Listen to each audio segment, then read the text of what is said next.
all my lovely viewers. I, Hiteshi, welcome you all to your own channel, Explorer on the Way. So let's get deep into our minds to pull out the best in us. With that said, without any further delay, let's see what we are up to today. आज हम बात करेंगे exponents of real numbers के बारे में. Exponents होते क्या हैं? बेसिकली एक्सपोनेंट का मतलब होता है पावर. तो आज हम बात करेंगे रियल नंबर्स की पावर्स के बारे में. इसमें सबसे पहले हमारे पास आता है पॉजिटिव एक्सपोनेंट. Positive exponent. अब इसमें होता क्या है? सपोज हमारे पास कोई रियल नंबर है ए. ए क्या है? Real number. एन हमारे पास है कोई भी positive integer.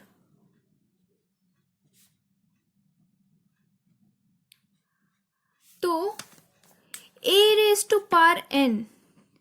A raise to power n का मतलब क्या होता है कि हम a को n टाइम्स मल्टीप्लाई कर देते हैं. मतलब a into a into a into a ऐसे चलता जाएगा. कब तक?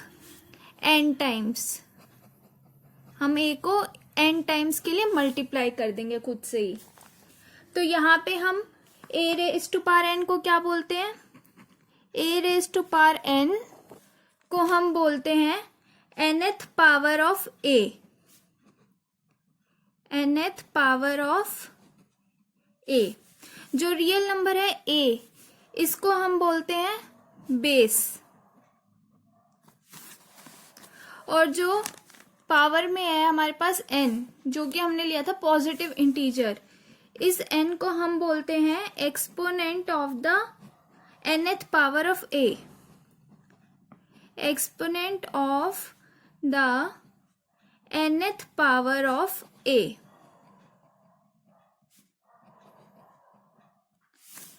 तो a raise to power n क्या होता है? हमें a को n टाइम्स मल्टीप्लाई करना होता है. सिंपल. फॉर एग्जाम्पल, अगर हमारे पास हो 2 रेज टू पावर 3, तो इसका मतलब क्या होता है? 2 मल्टीप्लाई 2 मल्टीप्लाई 2, मतलब 2 को हमें 3 टाइम्स मल्टीप्लाई करना है. हमने 3 टाइम्स मल्टीप्लाई कर दिया तो हमारे पास आंसर क्या आ जाएगा? 2 मल्टीप्लाई 2 4, 4 मल्टीप्लाई 2 8. इसे हम 2 क्यूब भी पढ़ते हैं. 2 रेज टू पावर 3 या फिर 2 क्यूब, उसकी वैल्यू कितनी होती है? 8. ऐसे ही अगर हमारे पास होता है 5 रेज टू पावर 2, जिसे हम 5 स्क्वायर भी बोलते हैं, तो क्या होता है इसका मतलब? हमें 5 को 2 टाइम्स मल्टीप्लाई करना होता है. मतलब 5 मल्टीप्लाई 5. तो इसका आंसर क्या आ जाता? 25. ऐसे ही a और n की वैल्यू कुछ भी हो सकती है.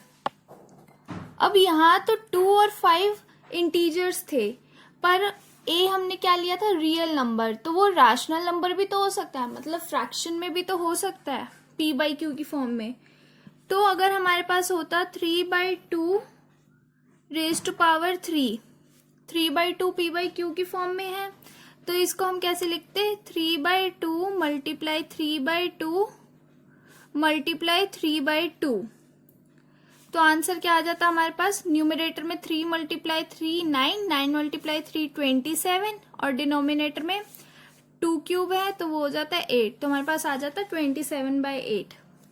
ऐसे ही अगर हमारे पास होता -3/4 रेज टू पावर 4, तो उसका मतलब क्या हो जाता? -3/4 मल्टीप्लाई -3/4. अब यहाँ पे देखिए माइनस और मल्टीप्लाई का साइन इकट्ठे आ गया. 2 साइंस कभी भी इकट्ठे नहीं आते, तो हम यहाँ पे ब्रैकेट लगा देते हैं. जब भी ऐसे 2 साइंस इकट्ठे आ रहे हो तो हम ब्रैकेट लगा देते हैं. तो ऐसे आगे मल्टीप्लाई. अब हमें पावर में 4 था, तो हमें -3/4 को 4 टाइम्स मल्टीप्लाई करना है. 2 टाइम्स हो गया, 2 टाइम्स और करना है. तो -3/4 मल्टीप्लाई -3/4. इसका आंसर क्या आ जाएगा? -3 मल्टीप्लाई -3 9.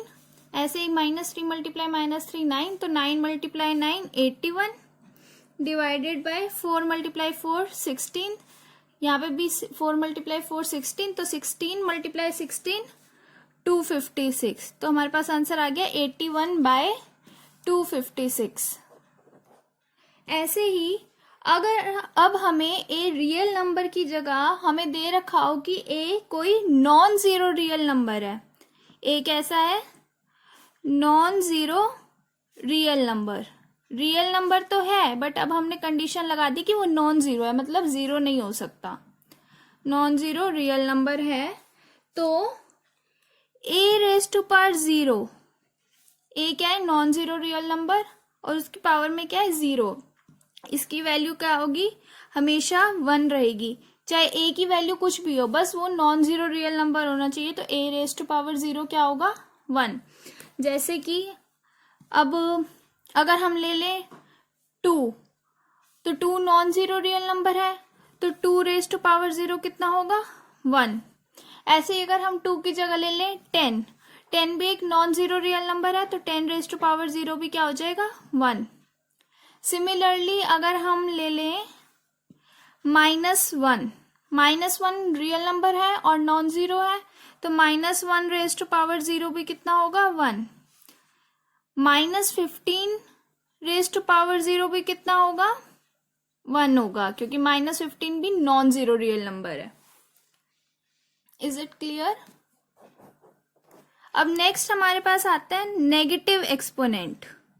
अभी हमने पढ़ा था पॉजिटिव एक्सपोनेंट, अब हम पढ़ेंगे negative exponent.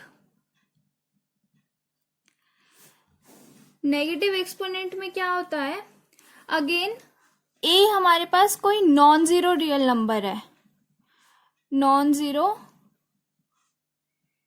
Real number, non zero real number, और एन हमारे पास कोई पॉजिटिव इंटीजर है, a non zero real number है और एन पॉजिटिव इंटीजर है, तो a raise to power -n क्या हो जाएगा, ए रेज टू पावर -n का मतलब होता है 1/a raise to power n। अब यहाँ पे माइनस में थी पावर, तो इसे हम कैसे लिख सकते हैं, यहाँ पे न्यूमरेटर में a raise to power -n, तो अगर हम इसे डिनोमिनेटर में ले जाएंगे और n का जो साइन है वो चेंज हो जाएगा, प्लस हो जाएगा, यहाँ पे माइनस था यहाँ पे प्लस हो जाएगा। बस नेगेटिव एक्सपोनेंट में इतना ही है। a raise to power -n को हम कैसे लिख देते हैं, 1/a raise to power n। जैसे कि सपोज हमारे पास था 5 रेज टू पावर -3। अब यहाँ पे 5 नॉन जीरो रियल नंबर है और n क्या है, -3, और क्या ये क्या है, एक इंटीजर है, -n है ना, तो n की वैल्यू क्या हुई, 3 एक पॉजिटिव इंटीजर है, तो इससे हम कैसे लिख सकते हैं, 1/5 रेज टू पावर 3। इसका मतलब क्या होगा, 1/5 मल्टीप्लाई 5 मल्टीप्लाई 5, मतलब यहाँ पे क्या था, a की वैल्यू क्या थी, 5, वो एक नॉन जीरो रियल नंबर है, n की वैल्यू थी 3, क्योंकि यहाँ पे माइनस साइन अलग है ना, तो n की वैल्यू थी 3, जो कि एक पॉजिटिव इंटीजर है। तो इस से हमारे पास क्या आ गई, इसकी वैल्यू 5 रेज टू पावर -3 की वैल्यू आ गई 1/5 रेज टू पावर 3। और 5 रेज टू पावर 3 क्या होता है, 5 को 3 टाइम्स मल्टीप्लाई करना होता है, तो ये हो गया 1/5 इंटू 5 इंटू 5। इसकी वैल्यू अब हमारे पास आ जाएगी 1/5 मल्टीप्लाई 5 25, 25 मल्टीप्लाई 5 125, तो ये आ गया 1/125। ऐसे ही अगर फ्रैक्शन में हो तब भी हम सेम तरह से करते हैं। सपोज हमारे पास हो 3/2 रेज टू पावर -3। अब a की वैल्यू क्या होगी, 3/2, ये एक नॉन जीरो रियल नंबर है, और n की वैल्यू क्या आ गई, 3 एक पॉजिटिव इंटीजर है, तो इसको हम कैसे लिख देंगे, 1/3/2 रेज टू पावर 3। इसको फिर आगे हम उसी तरह से सॉल्व कर लेंगे, ये हो जाएगा 1/3/2 रेज टू पावर 3 कितना होता है, 3/2 को 3 टाइम्स मल्टीप्लाई करना है, तो 3/2 मल्टीप्लाई 3/2 मल्टीप्लाई 3/2, तो इसकी वैल्यू आ जाएगी 1/3 27/8, जिसको हम नेक्स्ट स्टेप में कैसे लिख सकते हैं, 8/27। आई होप क्लियर हो गया होगा नेगेटिव एक्सपोनेंट भी। तो अब हम पढ़ते हैं लॉज ऑफ इंटीग्रल एक्सपोनेंट्स के बारे में, मतलब ऐसे एक्सपोनेंट्स जो इंटीजर्स होंगे, जैसे कि 5⁻3, यहाँ पे एक्सपोनेंट क्या है, 3 एक इंटीजर है। ऐसे ही अगर हमारे पास होता 2⁻−2, तो जो -2 है वो एक्सपोनेंट है यहाँ पे, और कैसा है, इंटीजर है।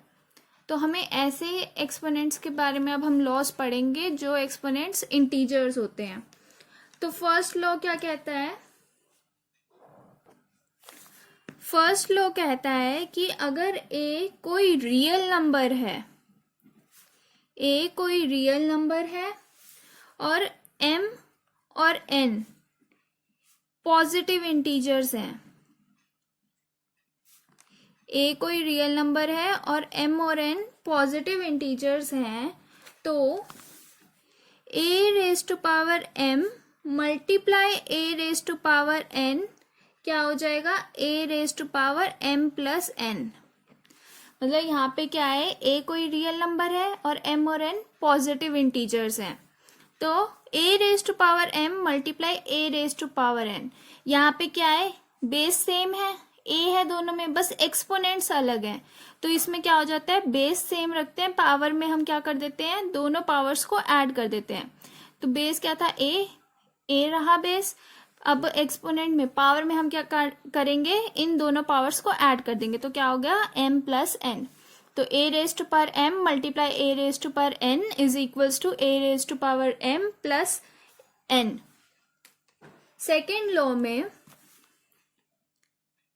सेकेंड लॉ कहता है अगर a कोई नॉन जीरो रियल नंबर है, नॉन जीरो रियल नंबर, और m और n पॉजिटिव इंटीजर्स हैं।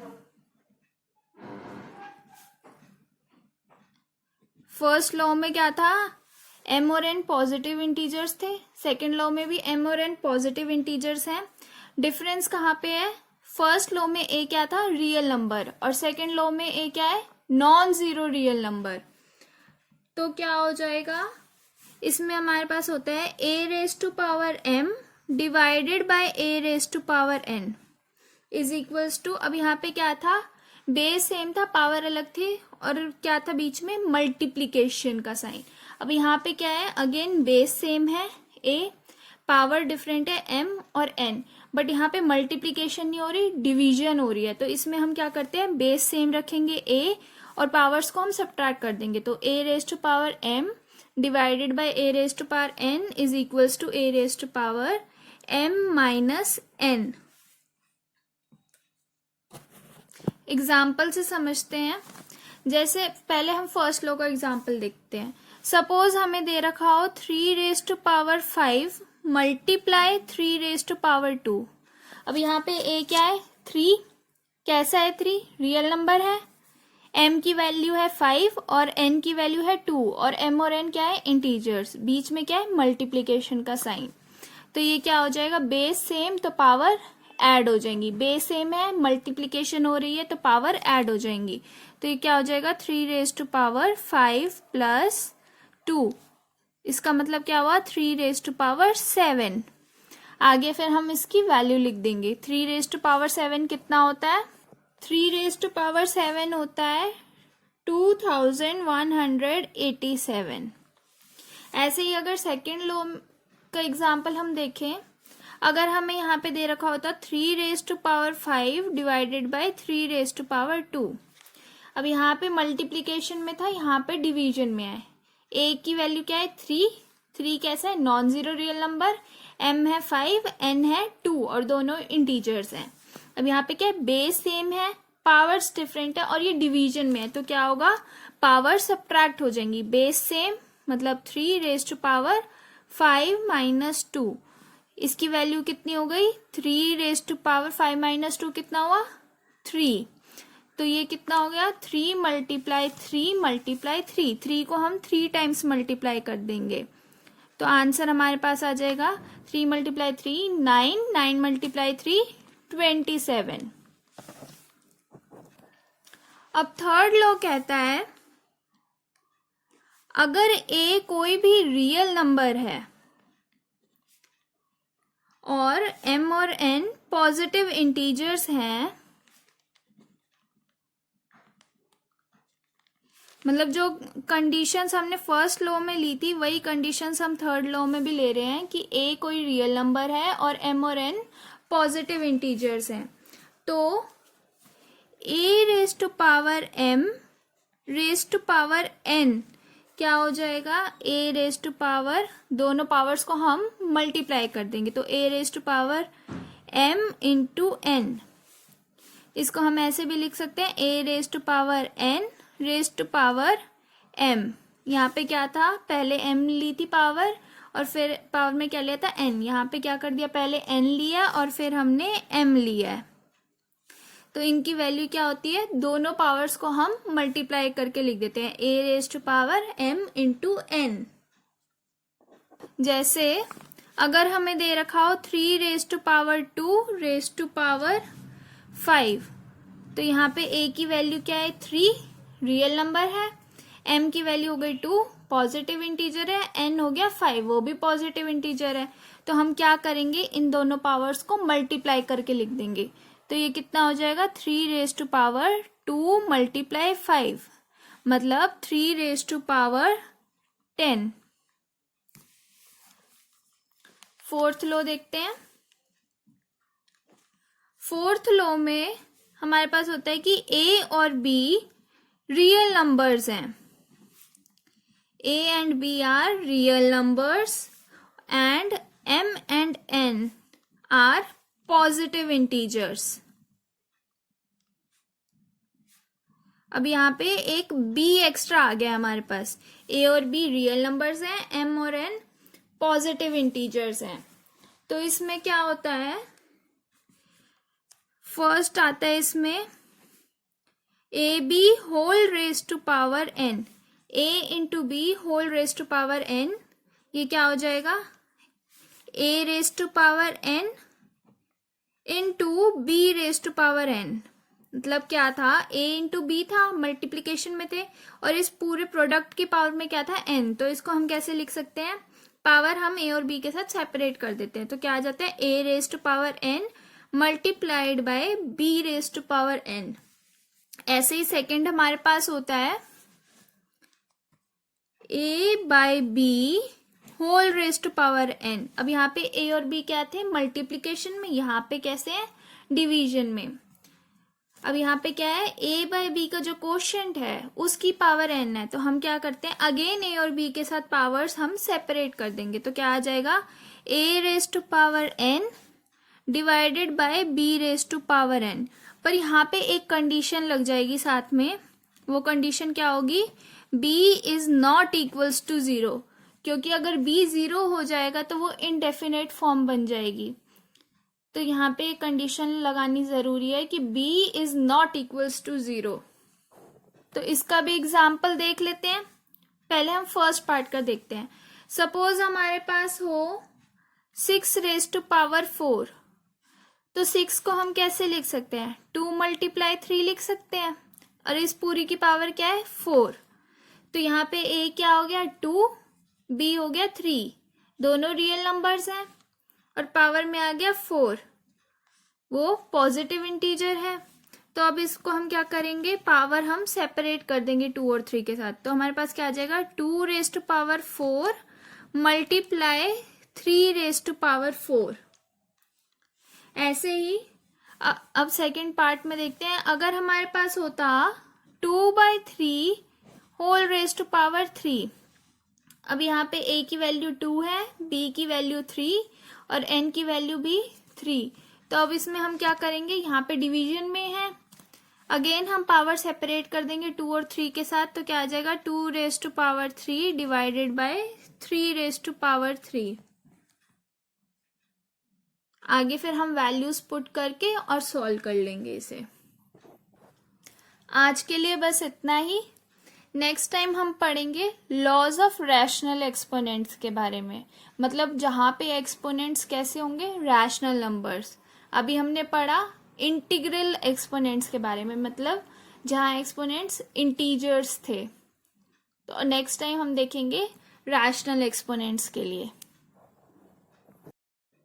Thank you so much for watching this video. अगर आपको मेरी ये वीडियो पसंद आई हो तो प्लीज लाइक करें, शेयर करें और मेरे चैनल को भी सब्सक्राइब करना ना भूलें, ताकि मैं ऐसे ही आपके लिए नई नई वीडियोस लाती रहूं। एंड प्लीज कमेंट्स में अपना फीडबैक जरूर दें। सी यू नेक्स्ट टाइम।